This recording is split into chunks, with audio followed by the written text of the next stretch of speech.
Hicri 7. yüzyılın başlarıydı. Anadolu toprakları, Bizans kalıntılarının, Haçlıların bıraktığı izlerin ve doğudan gelen Türkmen göçlerinin hareketliliğiyle çalkalanıyordu. İşte bu karmaşık coğrafyada kurulan Anadolu Selçuklu Devleti'nin kaderini değiştirecek bir lider doğdu. Sultan 1. Alaeddin Keykubat. Babası, Yüce Sultan 1. Gıyasettin Keyhüsrev idi. Ulu Sultan'ın gençliği, babasının himayesinde Malatya gibi stratejik öneme sahip bir meliklik merkezinde geçti. Burada sadece savaş sanatını değil, aynı zamanda idareciliğin inceliklerini, vergi toplamayı, kadıları dinlemeyi ve halkla ilişki kurmayı öğrendi.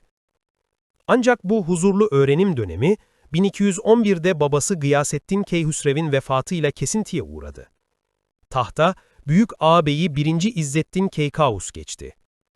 Taht üzerindeki hak iddiaları, genç Sultan 1. Alaeddin Keykubat ile ağabeyi arasında büyük bir gerilime neden oldu. Bu gerilim, Ulu Sultan'ın Tokat'a bağlı Minşar Kalesi'ne hapsedilmesiyle sonuçlandı. Bu esaret, Sultan Keykubat'ın hayatının en zorlu ama en verimli yılları oldu. Kalenin kasvetli taş duvarları arasında geçirdiği 10 yıl boyunca, o bir liderin en çok ihtiyacı olan şeyi kazandı. Sabır, tedbir ve derin ilim. Kendini kitaplara, felsefeye, siyasete ve tarih okumalarına verdi. O, kılıncın keskinliğinden çok aklın keskinliğine inanan bir lider olarak yetişti. Yıllar süren esaret, ona yaklaşan Moğol tehlikesini ve devletin bekasını her şeyin üstünde tutması gerektiğini öğretti. 1220 yılında, ağabeyi 1. İzzettin Keykaus'un vefatı haberi, Minşar Kalesi'ndeki loş koridorlarda bekleyen Sultan 1. Alaeddin Keykubat için bir dönüm noktasıydı. Devlet ricalinin ve bilhassa güçlü atabey Ziyaettin Mikail'in desteğiyle 30 yaşını aşmış olan Ulu Sultan, nihayet Kayseri'de büyük bir törenle tahta oturdu. Tahta çıktığında önündeki ilk ve acil görev, Anadolu'daki siyasi birliği kesin olarak sağlamaktı. Yarı bağımsız hareket eden Türk beylikleri, Moğol tehlikesinin gölgesinde büyük bir zafiyet oluşturuyordu. Sultan Keykubat, bu beyliklere karşı kılıçtan önce diplomasiyi kullandı. Mengücekliler, Erzincan ve çevresi. Sultan, barış yoluyla, akrabalık bağlarıyla ve stratejik ittifaklarla beyliği Selçuklu topraklarına kattı. Artuklular, Hısn-ı Keyfa ve Mardin. Güç gösterisi ve diplomasiyi birleştirerek bu beylikleri itaat altına aldı ve onlardan Moğollara karşı tampon bölge olarak faydalandı. Saltuklular, Erzurum. Doğudaki bu güçlü beyliği tamamen ortadan kaldırarak Erzurum'u doğrudan merkezi yönetime bağladı. Bu, Doğu sınırının tahkimi için hayati bir adımdı. Bu adımlar sayesinde Sultan 1. Alaeddin Keykubat dönemi, Anadolu Selçuklu Devleti'nin coğrafi olarak en geniş ve siyasi olarak en bütünleşmiş sınırlarına ulaştığı dönem oldu. Ulu Sultan'ın yönetim vizyonu, devleti bir deniz imparatorluğu statüsüne yükseltmeyi hedefliyordu. Ticaretin, siyasi gücün en önemli temeli olduğunu çok iyi biliyordu. Bu vizyonun ilk ve en büyük hamlesi 1221 yılında gerçekleştirilen Kalonoros, yani Alayiye fethiydi. Akdeniz ticaretinde kilit rol oynayan bu kıyı kalesini Sultan Keykubat uzun ve çetin bir kuşatma sonrasında fethetti. Fethin ardından buranın adını, kendi adını yaşatmak üzere Alayiye olarak değiştirdi. Fetih sonrası yaptığı icraatlar onun dehasını gösterir. Tersane inşası. Hemen limanın kenarına Selçuklu'nun Akdeniz'deki gücünü simgeleyecek kızıl tuğlalardan muazzam bir tersane inşa ettirdi. Bu tersane, Sultan Keykubat'ın denizcilikteki en kalıcı simgelerinden biridir. Kızıl Kule, limanı ve tersaneyi korumak amacıyla şehrin sembolü haline gelen sekizgen yapılı Kızıl Kule'yi inşa ettirdi. Ticaret anlaşmaları. Kıbrıs Krallığı ve Venedik Cumhuriyeti ile önemli ticari antlaşmalar imzalayan Ulu Sultan, Anadolu'ya muazzam bir zenginlik akışını başlattı. Denizcilik vizyonu sadece Akdeniz'le sınırlı kalmadı. Sultan 1. Alaeddin Keykubat, İpek yolunun Karadeniz'e uzanan kuzey kolunu da güvence altına almayı amaçladı.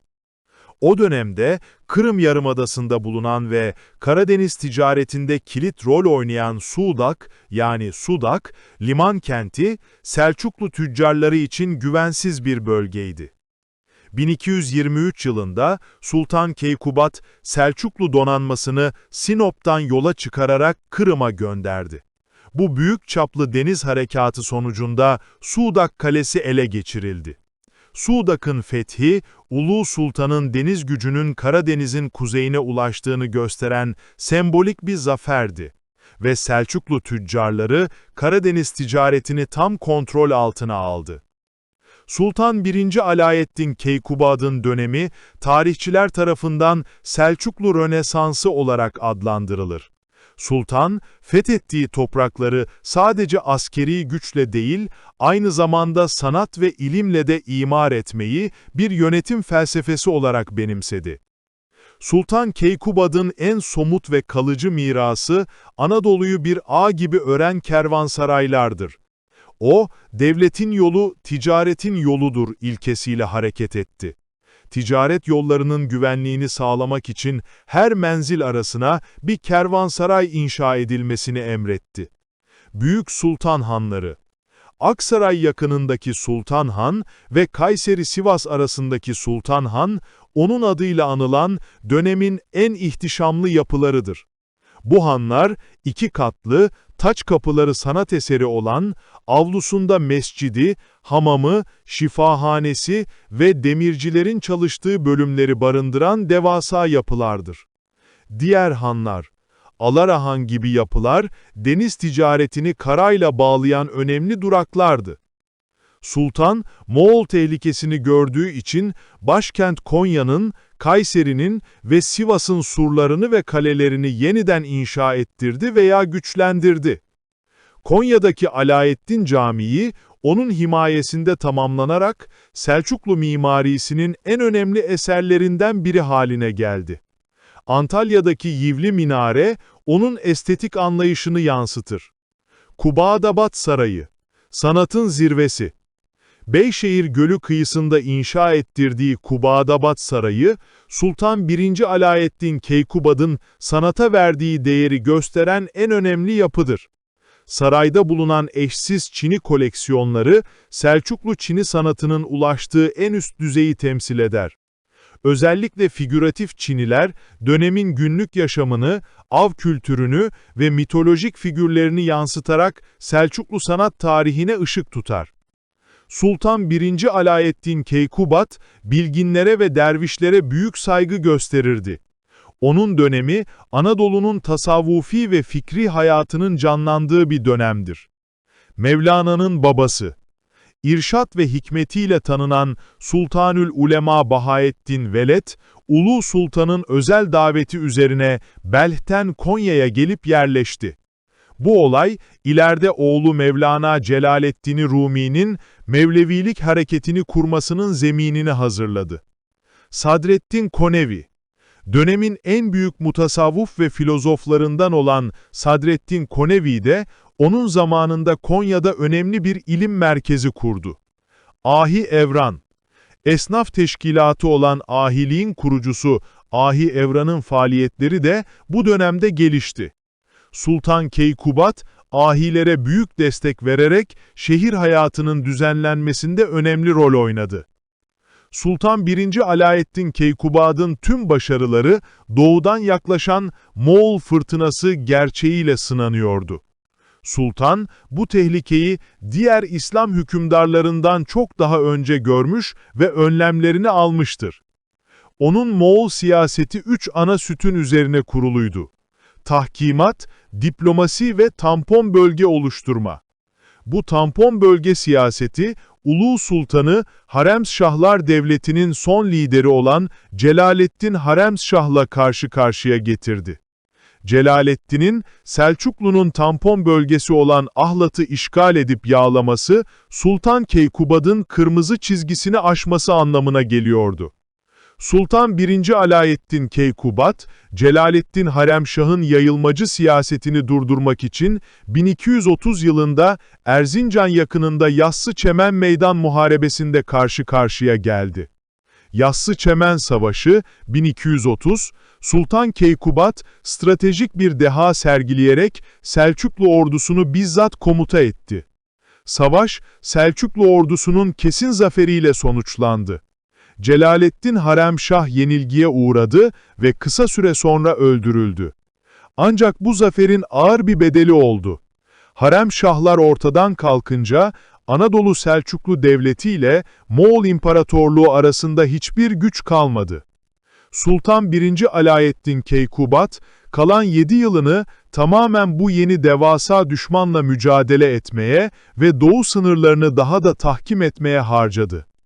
Yassıçemen sonrası dönem, Ulu Sultan'ın sürekli teyakkuzda olduğu bir dönemdi. Moğol istilasına karşı savunma hattını güçlendirmek için hemen Gürcistan Krallığı'na sefere çıkarak bazı bölgeleri kontrol altına alarak doğu sınırını daha da sağlamlaştırdı. Ancak devletin içindeki bazı entrikalar ve oğlu 2. Giyasettin Teyhüsrev'in hırsı sultanın sonunu getirdi. Sultan 1. Alaeddin Keykubat, büyük oğlu Keyhüsrev'in zayıf karakterli olduğunu görerek, küçük oğlu İzzettin Kılıç Arslan'ı veliaht tayin etmek istiyordu. 1237 yılında Amit üzerine yeni bir sefere hazırlanırken, Kayseri'nin Meşlet Ovası'nda verilen büyük bir ziyafet sırasında aniden rahatsızlandı ve şüpheli bir şekilde vefat etti. Tarihi kaynakların büyük çoğunluğu Sultan 1. Alaeddin Keykubat'ın oğlu 2. Giyasettin Keyhüsrev ve annesi tarafından zehirlendiğini ileri sürer. Anadolu'nun yetiştirdiği bu en büyük sultanın ölümü, devlet için sadece bir lider kaybı değil, aynı zamanda bir yıkım başlangıcı oldu. Ulu Sultan'ın vefatından sadece 3 yıl sonra 1240'ta Babai ayaklanması ve 1243'te Köse Savaşı'yla Selçuklu Devleti Moğol hakimiyetine girerek dağılma sürecine girdi. Onun inşa ettiği sağlam yapı, yerine geçen zayıf yöneticilerin elinde hızla çözülmeye başladı. Sultan 1. Alaeddin Keykubat, Anadolu'ya sadece sınırlar ve zenginlik bırakmadı, o Anadolu'ya kimlik bıraktı. Mimari eserleri, ahilik kültürü, ilim ve sanata verdiği değer, Anadolu'yu bir Türk-İslam coğrafyası olarak sağlamlaştırdı. Onun kurduğu güçlü devlet geleneği, Selçuklu sonrası dönemde ortaya çıkacak olan küçük Türk beyliklerine, özellikle de Osmanlı Beyliğine hem siyasi hem de kültürel bir miras aktardı. O, sadece Anadolu'nun değil, tüm Türk İslam tarihinin en büyük ve vizyoner hükümdarlarından biri olarak, Ulu Sultan unvanıyla sonsuza dek anılmaya devam edecektir.